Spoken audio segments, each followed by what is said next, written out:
Hello, welcome to our third episode in our stewardship sessions under the Raised with Care banner. This is pretty exciting tonight. We are talking about commercial beekeeping or apiculture.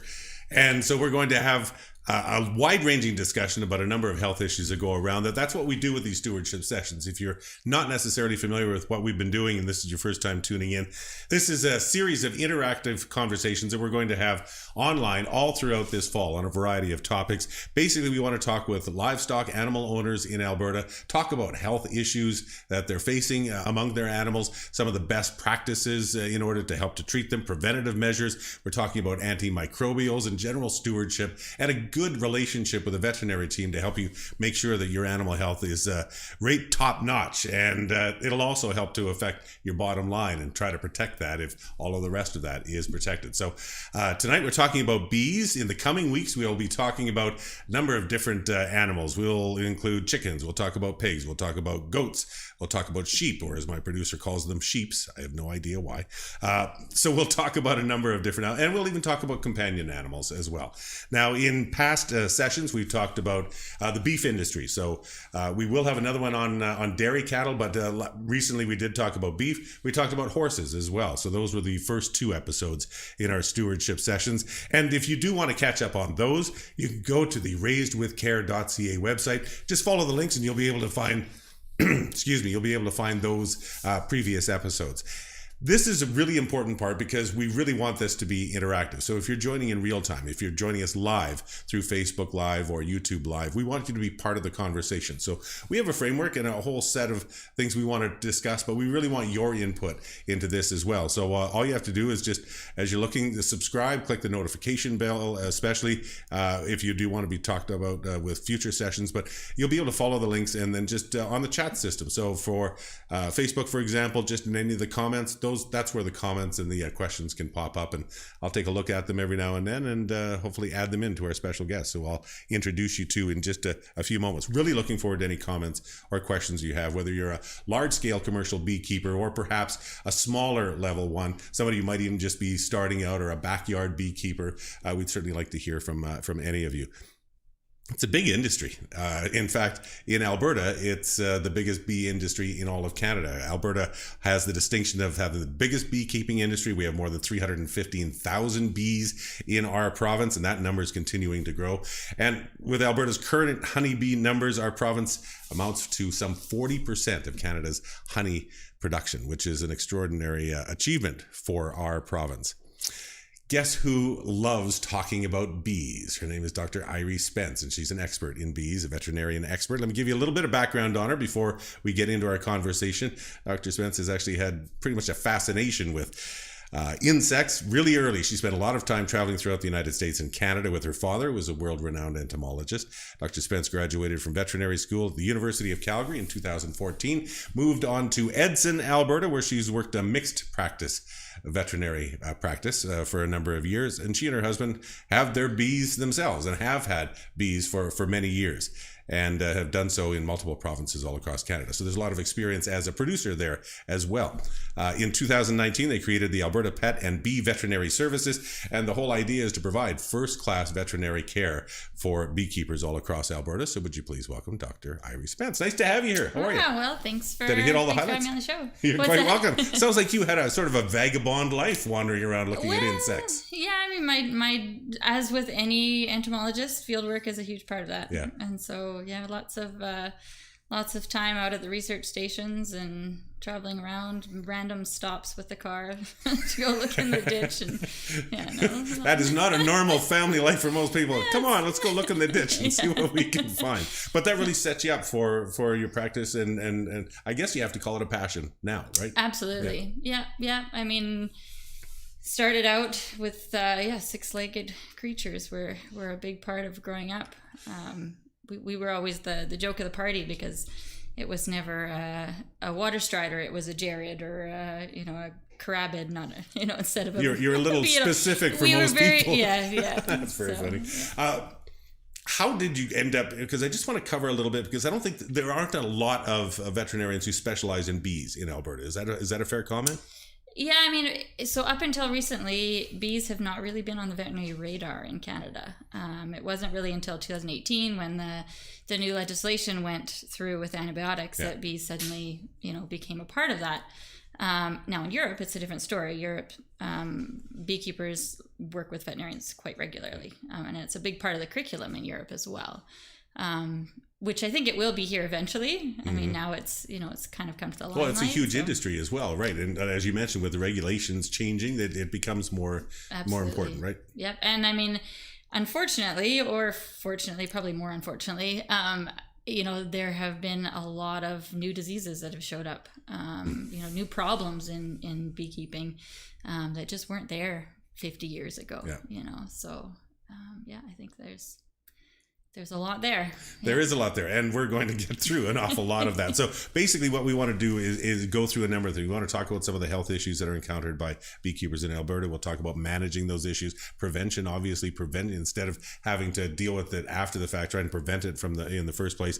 And then just also just talk about that veterinary care and how it can help, and maybe more along that European model, if you like. So give me an idea. You've mentioned that there are a number of health issues that can affect beekeepers in Alberta. What are the major ones that we're dealing with right now? So I guess the big diseases that are probably the most significant would be American foul brood, European foul brood, and then there are kind of two other ones that, if I were to pick the top four, would be Nosema and Varroa, which is a type of mite.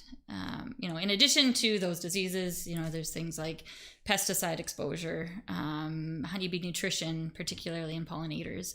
There's a whole host of things. Those are kind of the big ones, I would say. Just because I'm not, and apologies to all of you commercial beekeepers who know this stuff inside and out, by the way.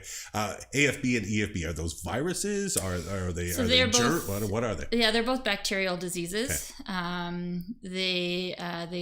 Both of them and the larvae to some extent. Well, they're viral. They're diseases of the brood. So they tend to affect the ability of beehives to reproduce, which is a big problem. It's a huge problem. Yeah, obviously. Yeah. So one's worse than the other? Yeah, American foul brood is devastating. If you end up with an American foul brood in your hives, there's a good chance you're going to end up culling all or a very good proportion of them. European foul brood is a little more manageable. It tends to show up in the spring, and then as the year goes on and the pollen starts flowing and the honey starts flowing, that tends to be overcome by the hives. And so historically that's been how it's worked. Now in recent years, I don't know how much of it has to do with how tough our winters have been and how rainy and wet our summers have been, but this year in particular has been a really tough year for EFB, for commercial and for small backyard beekeepers. And we're going to deal more with both of those and sort of the prevention and the maintenance and how to deal with that. But just in the Varroa mite, is multiple kinds of mites? Is there something specific that most beekeepers are looking for, or is it primarily this type of mite? Specifically the Varroa destructor mite, which is originally from Southeast Asia. It was on the bees there, and then they were raising the Asian bees next to the Western bees, and they've kind of transferred over.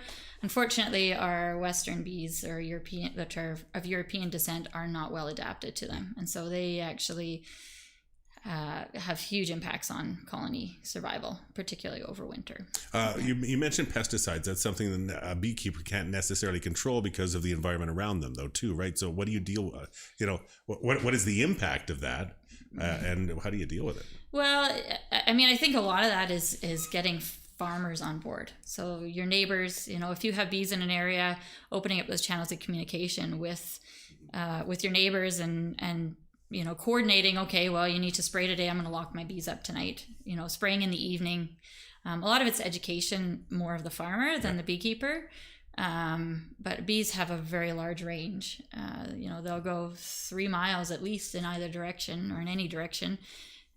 So even if you don't think there's any fields close by that may be getting herbicided or pesticided, it's definitely something to think about. But beekeepers, more so than a lot of the other groups that we'll be talking about throughout these stewardship sessions, have sort of been on their own for most of the time, right? It's the information that they've had and created, and the lore and the knowledge has been within that group. So, how much is it helping to get more sort of medical professionals or veterinarian professionals involved to try and up that further? Or clearly they've done a good job about managing a lot of what they do, right? Well, absolutely. And we always joke that beekeepers are kind of the MacGyvers of the world, right? I mean, the beekeepers in general are very good at figuring things out on their own. I mean, they, like you said, they've had to for many years.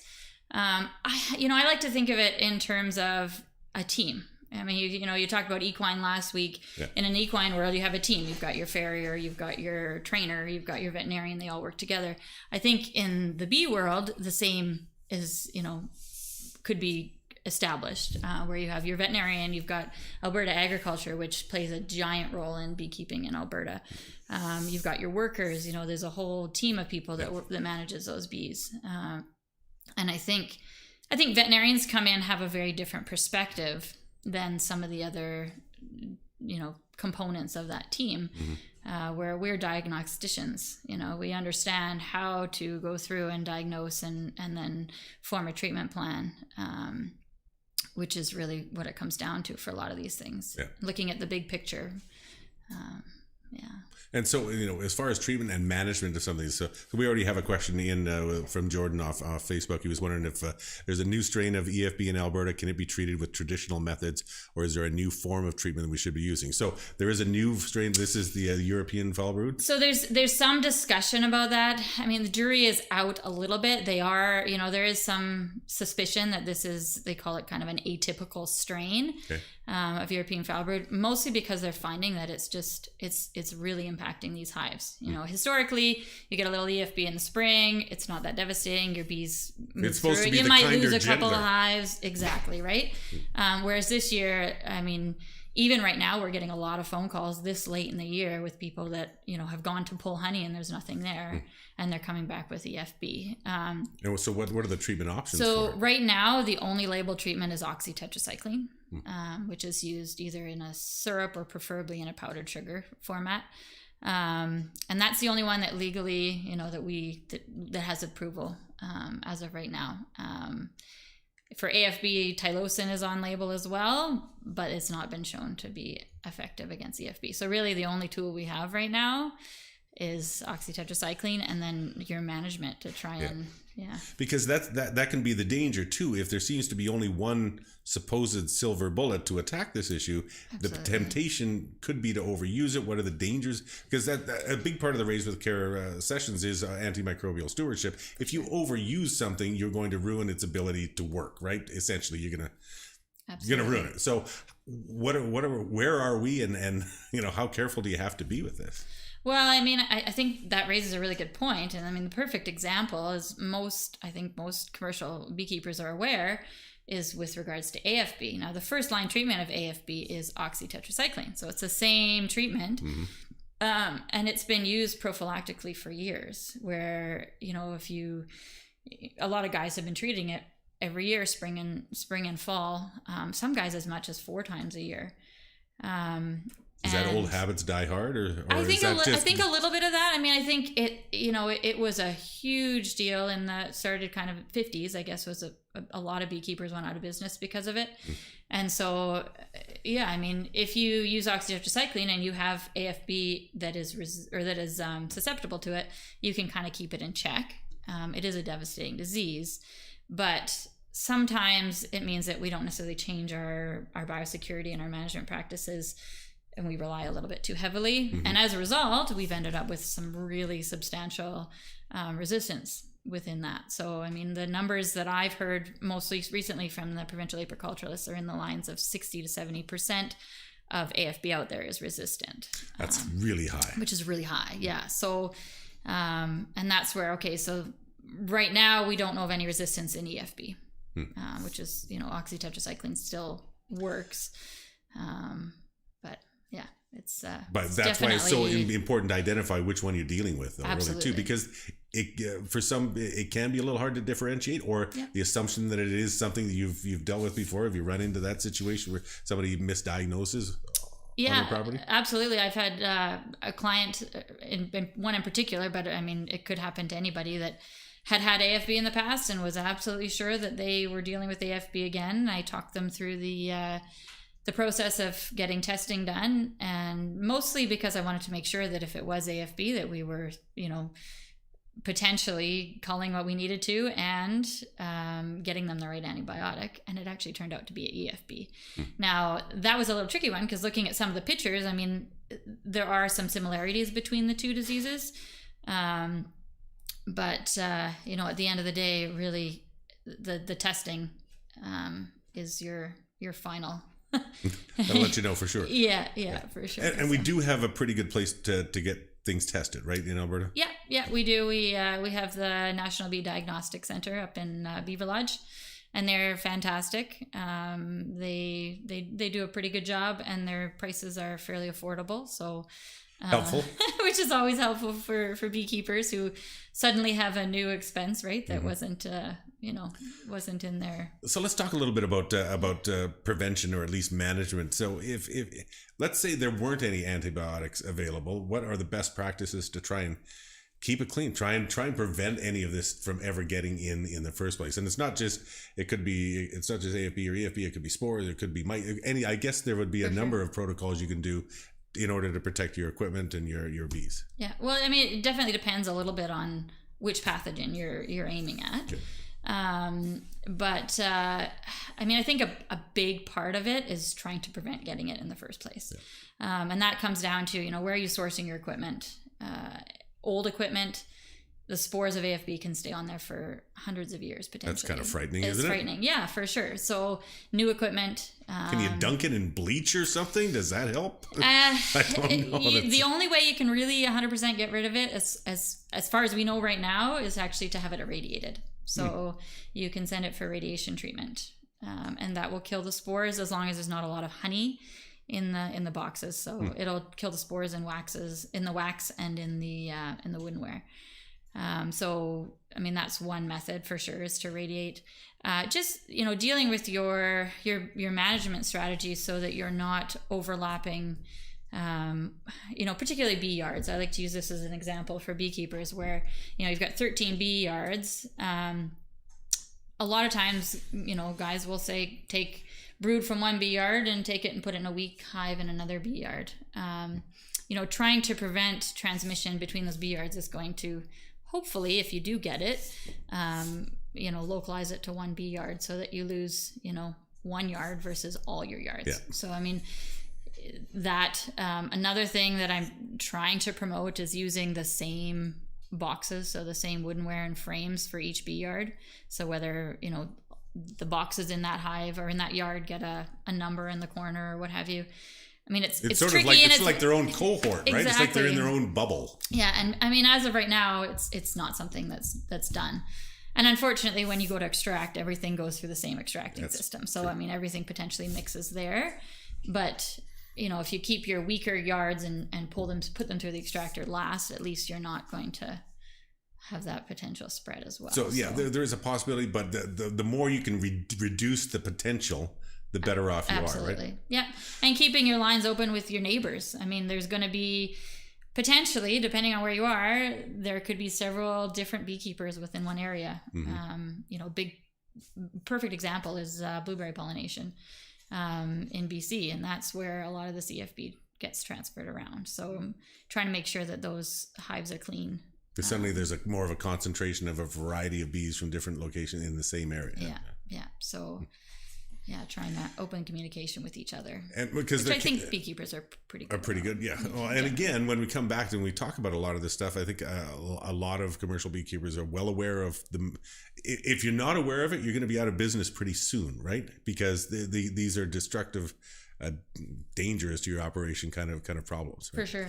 What about, and I certainly don't want to demonize anybody, I wonder if there's a concern about maybe somebody who's just getting into the beekeeping business, perhaps as a small few hives or a backyard beekeeper or that kind of thing. Have you seen any issues with difficulties there? So that, the big commercial operation is here, But if somebody's not managing their small operation, there are bees that will wander and get lost and go head over to the other ones, right? For sure, yeah. I mean, there's always a risk of bee drift between hives, and I have heard this, concern brought up several times. Anecdotal, probably. More anecdotal, yeah. I mean, we definitely have smaller clients or guys with 3 or 4 hives that have come to us with issues. But at the end of the day, most of those bees are coming from commercial beekeepers. So if we can keep the commercial beekeepers selling healthy hives, healthy, strong nukes, for example. I mean, nukes is what primarily provided the hobby beekeeper this year, because all the borders are closed. So package bees, from Australia, New Zealand in particular, weren't an option this year. So trying to keep those hives coming as clean and healthy as we can from the commercial guys is going to minimize those hobby guys having to deal with it. And then also getting the hobby guys informed, so that if they do see patchy brood, that they're trying to figure out why it's there. Is it a queen issue, or is this a larval disease? Well, that's why that relationship is really important. So if they're in contact with you or with other veterinarians who have a specialty in bees, you can help take them through that and help protect them. And Sure. like telemedicine is actually fairly useful, is it not, when dealing with bees? Because you can tell through pictures. For sure, yeah. I mean, I feel with bees, you're not taking a heart rate. You're not palpating an abdomen.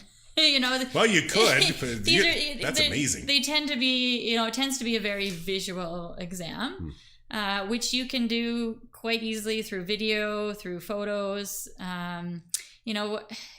Because Alberta is so big and there's only so many beekeepers that are comfortable with bees. A lot of what we do is we try and do a lot of telemedicine with people that are further away, because it gets quite expensive to have us travel to all corners of the province. Yeah. And so we work with a beekeeper to get their samples. We walk them through sampling protocols, and then they send us pictures and what have you, and we can usually figure out a diagnosis and get treatment. I was sort of going into that area as well as smaller beekeepers, and then you mentioned also like blueberry biosecurity. How important is that in honey production with bees, and how do you actually try to create? You mentioned some of it with keeping certain hives or